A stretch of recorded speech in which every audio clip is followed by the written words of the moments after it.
Hi, I'm Flo, and I'm going to inaugurate my channel today with a nod to the fragrance that was so original. It got me started on my fascination with perfumery. It's also been my signature scent for a very long time. So if you're interested in something sassy, adventurous, and a little romantic, then stick around to hear what I have to say about the iconic Jungle by Kenzo.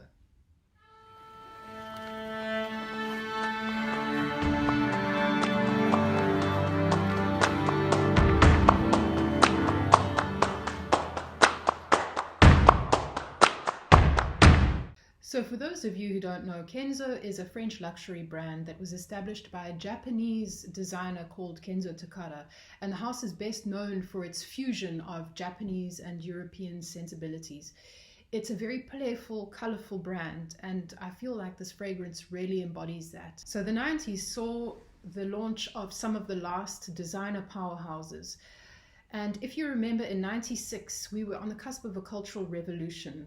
We were becoming acquainted with the internet, and there was a huge fascination around cyber culture and cyberspace. And Kenzo assimilated that into the concept for this fragrance. He imagined a cyber jungle, and the visuals and the marketing portrayed this beautiful, otherworldly woman walking through an unknown land with these giant digital elephants running past her. It was extremely dramatic and definitely announced this new era. The whole feeling I got from that marketing and from the fragrance itself is this intrepid sense of a kind of Lara Croft adventure, and that's to this day the alter ego that I put on when I wear this fragrance. So the presentation is very important to me, but actually before I continue on that point, I just want to say something. In the fragrance community, there is a definite and very vocal group that spit on marketing and on the beauty of the bottle, etc.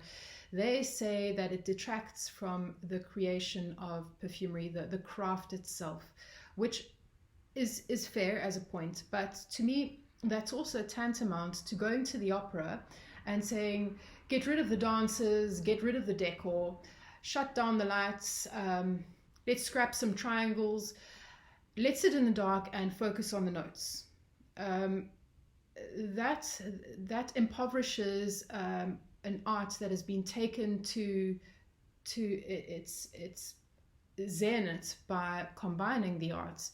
And of course, there's a limit to that. If you put all your resources into creating a beautiful bottle, then of course you detract from the beauty of the juice itself.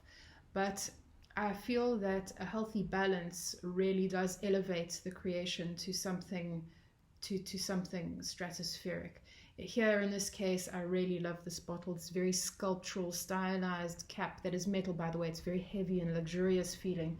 And this beautiful undulating glass bottle is just sleek and retro-futuristic. It's lovely, and it's still one of my favorites in this collection. So this fragrance is worn by both men and women, despite the fact that it was originally marketed just for women. I know of a lot of men who wear it, and it works really well.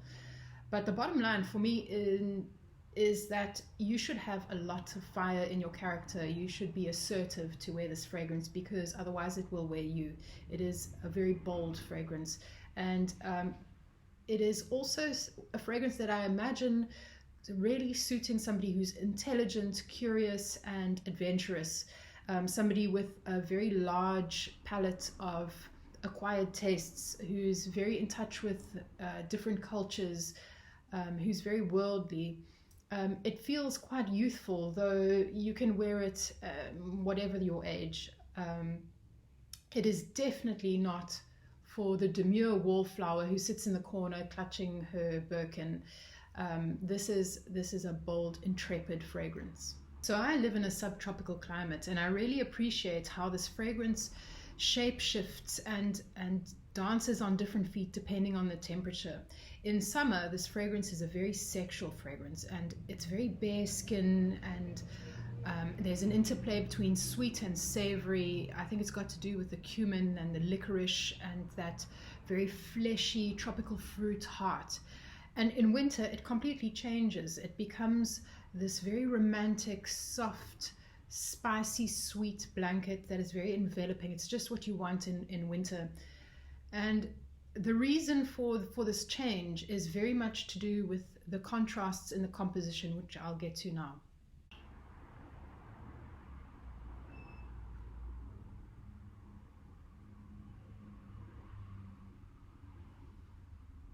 So the opening is very spicy.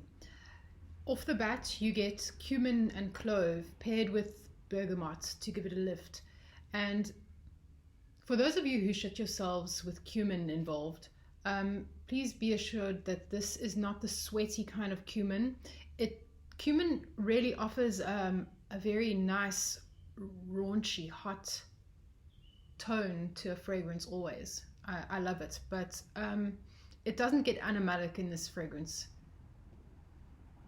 And that is then rested on a very lush heart, and you get cooler spices in the heart, being cardamom and caraway, and that is paired with an incredible sweet savory licorice, which is very balsamic and resinous in its character.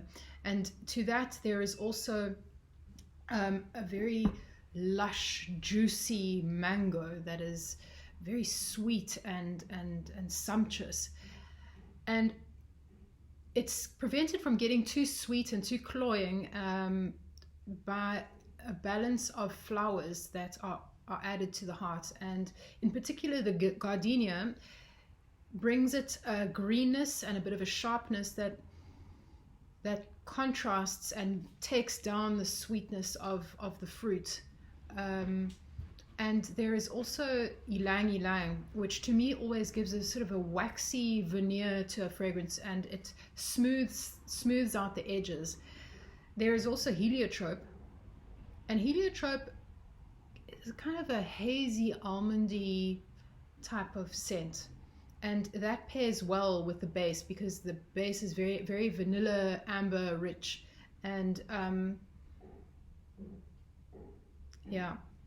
The blending is so perfectly done and so expertly balanced that despite the amount of fruit and florals you find in this composition, you could never say that this is a floral or fruity fragrance. It is absolutely not that. It's absolutely seamless. You definitely get a dominance of spice, but you can't even tell which spice is dominant, whether it's hot or cool. And all of that rests on a base of vanilla, amber, and patchouli, which is a very strong, sensual base. Very, very beautiful. Expertly blended by Dominique Ropillon, by the way. I really think this is a masterpiece. And so you can see from the composition that there are a lot of contrasts. There's hot and cold, there's green and juicy, there's sweet and savory, there's masculine and feminine. That's why this fragrance escapes being put in a pigeonhole and escapes being like any others. It's because of all these contrasts. It's very clever and very creative. So that's my very first video, and I can't tell you how excited I am to have finally got the ball rolling. I've been wanting to do this for ages, and I've been cultivating ideas and getting extremely excited and also daunted. So I would love your input, your feedback. Please let me know in the comments below what you think of the fragrance. Is this content that you're interested in? And please tell me about your experience with this fragrance. How does it wear on you? Because we are all different, our chemistries are different, our associations are different. So it would be lovely to get a conversation going. And I really look forward to seeing you in the next video. Bye.